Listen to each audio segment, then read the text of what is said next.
ताकि तुम लोगों को पता ना चले कि मैं इसका आशिक हूँ और इसका बॉयफ्रेंड हूँ।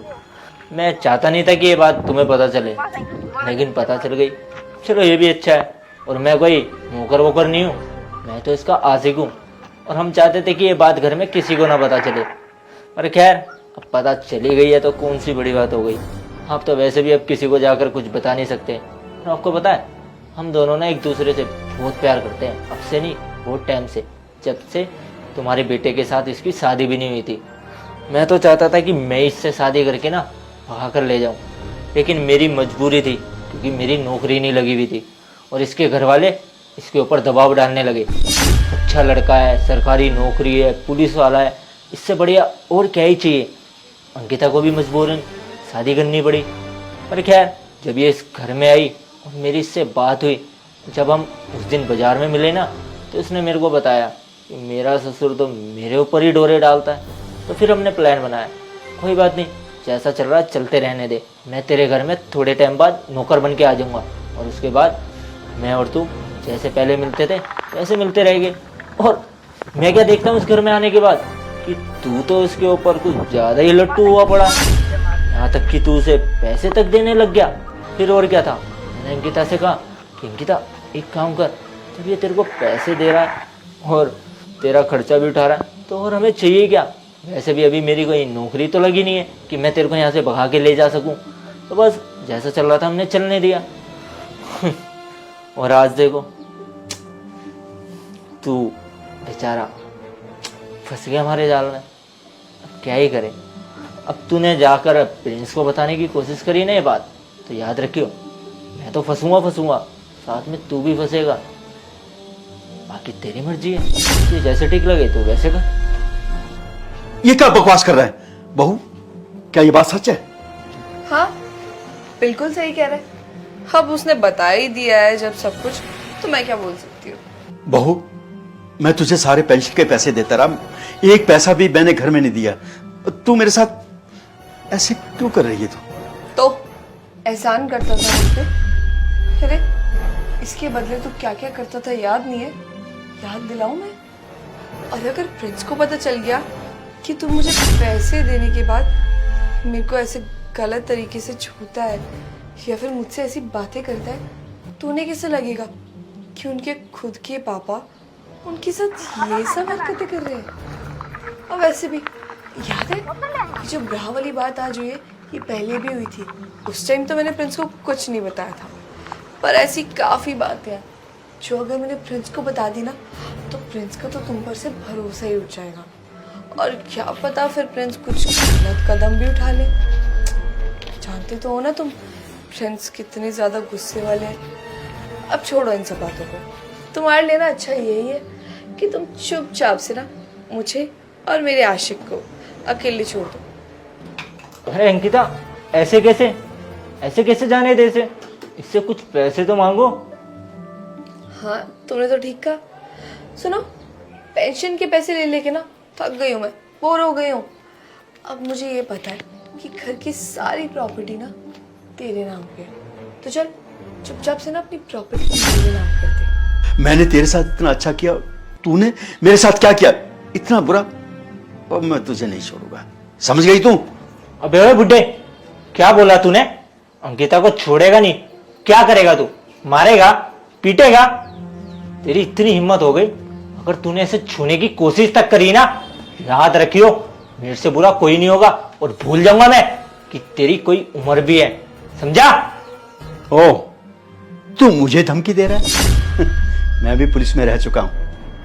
अंकिता जानती हो तुम, तुम्हारे पिताजी की मौत मेरे ख्याल पिछले महीने हुई है ना, उसका मर्डर मैंने करवाया था। अंकिता तुम्हें याद है, मैं 2 महीने पहले तुम्हारे मायके गया था और तुम्हारी मां के नहाते हुए मैंने वीडियो बना ली थी। तो वो वीडियो मैंने तुम्हारी मां को दिखाई और तुम्हारी मां बहुत डर गई। बस तुम्हारी मां से मैंने एक शर्त रखी, हाँ ये वीडियो मैं डिलीट कर दूंगा, एक रात के लिए मेरे पास सो जाओ। उसने ये सारी बातें तुम्हारे पिताजी को बता दी और तुम्हारे पिताजी मुझ पर भड़क गए। और तो फिर क्या हुआ, मैंने एक प्लान बनाया तुम्हारे पिताजी का एक्सीडेंट करवा दिया और सबको ये लगा कि उनका एक्सीडेंट नॉर्मल था, लेकिन एक्सीडेंट मैंने करवाया था। अंकल जी आप इतने बुरे हो, मैंने कभी सोचा भी नहीं था। मेरे को लगा था कि आपके अंदर खाली एक हवस भरी भी है, लेकिन आप तो एक खूनी हो। कोई करे ना करे, लेकिन मैं जाकर आपके खिलाफ कंप्लेंट करूंगा। तू करेगा मेरे खिलाफ कंप्लेंट? अरे क्या प्रूफ है तेरे पास? बोल। कोई प्रूफ नहीं है। अरे जब वो पहले प्रूफ हो चुका है कि वो एक्सीडेंट में मौत हुई थी उनकी, सब कुछ खत्म। अब ये गुस्से में तुमने बात मेरे से उगलवाई है, अदरवाइज मैं बोलना नहीं चाहता था। देखो अब इस बात को यहीं खत्म करते हैं, यहीं रफा दफा करते हैं। बहू मैं तुझसे बहुत प्यार करता हूं, बस आगे तुम समझदार। चलो कोई बात नहीं अंकल, अगर मैंने गुस्से में आपसे ये सब उगलवाया है ना, तो आपको एक बात और बता देता हूँ। चलो मैं क्या बताता हूँ आपको, आपका बेटा आपको खुद बताएगा। प्रिंस भाई। पापा आप इतने घटिया निकलोगे ना, ये नहीं सोचा था। कुछ दिन पहले से आपका इलेक्शन देख रहा था कि अंकिता के आसपास मंडराते रहते थे। उस दिन वो नहा रही थी तो आप फोन लेके उसके पीछे गए थे। मैं समझ गया था कि आपका इरादा ठीक नहीं लग रहा है। वो तो मैं वहां आ गया और आप हट गए। फिर मैंने अंकिता को ये बात बोली कि अगर पापा तेरे पास आते हैं, चिपकते हैं, तो एक काम कर, तू भी थोड़ा सा भाव देना चालू कर और कम से कम सच्चाई तो बाहर आए कि पापा चाहते क्या है। तब आपने अंकिता को क्या कहा कि हाँ ये छोटे कपड़े पहन, मैं तुझसे प्यार करता हूँ, और सोने के लिए भी बोला। और आज आपकी सारी सच्चाई सामने आ गई। मुझे पहले लग रहा था कि ससुर जी का कोई एक्सीडेंट नहीं लग रहा था, वो कुछ तो लग रहा था कि गड़बड़ है, क्योंकि आपकी आंखों में एक भी आंसू नहीं आए थे और ना आप उनके घर पे गए उनके मरने के बाद। मुझे बुरा तो लगा था, लेकिन फिर लगा हो सकता है कि आप अपने काम में बिजी हो या फिर बीमार हो। लेकिन अब समझ में आ गया कि आप क्यों नहीं गए थे। आपको डर था कहीं पकड़ में ना आ जाए। और आपकी सोच इतनी घटिया है कि उनको मरवाने के बाद भी आपको चैन नहीं आया। यहाँ पे मेरी बीवी के साथ ये सब हरकतें कर रहे थे और अभी उनको क्या धमकी दे रहे थे कि हाँ इसको नौकर को मरवा दोगे, मेरी बीवी को मरवा दोगे। बहुत बढ़िया पापा, एक काम करो ना, मुझे भी गोली मार दो मुझे, क्या फर्क पड़ता है आपको? आपको तो रिश्ते निभाना आते नहीं है और मैं अच्छे से जानता हूँ रिश्ते निभाना, इसीलिए मैं बुरा होता नहीं देख सकता। आपकी जगह यहाँ नहीं है, जेल में है। बेटा मैं तेरा पापा हूं, तो मेरे साथ ऐसे कैसे कर सकता है? हाँ मैं मानता हूं मुझसे गलती हो गई, ये गलत हो गया था, तो अपने पापा के साथ ऐसा नहीं करेगा ना बेटा? अच्छा माफ कर दूं आपको, सिर्फ इसी कारण कि आप मेरे पापा हो?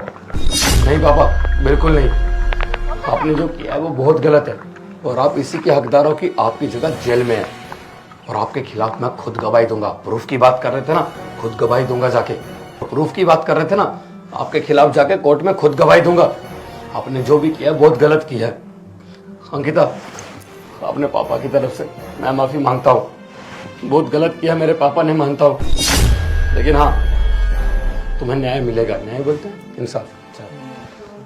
लेकिन हाँ मैं माफी मांगता हूँ अपने पापा की तरफ से। तुम्हें इंसाफ जरूर मिलेगा। और सासू माँ को भी, वो बेचारी अकेली पड़ गई है वहां पे। कोई बात नहीं, हमारे घर पे रहेंगी, मैं अपनी माँ की तरह ख्याल रखूंगा उनका। और पापा बहुत कर लिया आपने मुझे, अब आप जेल में जाइए। थावड़े ले चल इनको। बुरा तो बहुत लग रहा है पापा, लेकिन मैं मजबूर हूँ। प्लीज बेटा, बेटा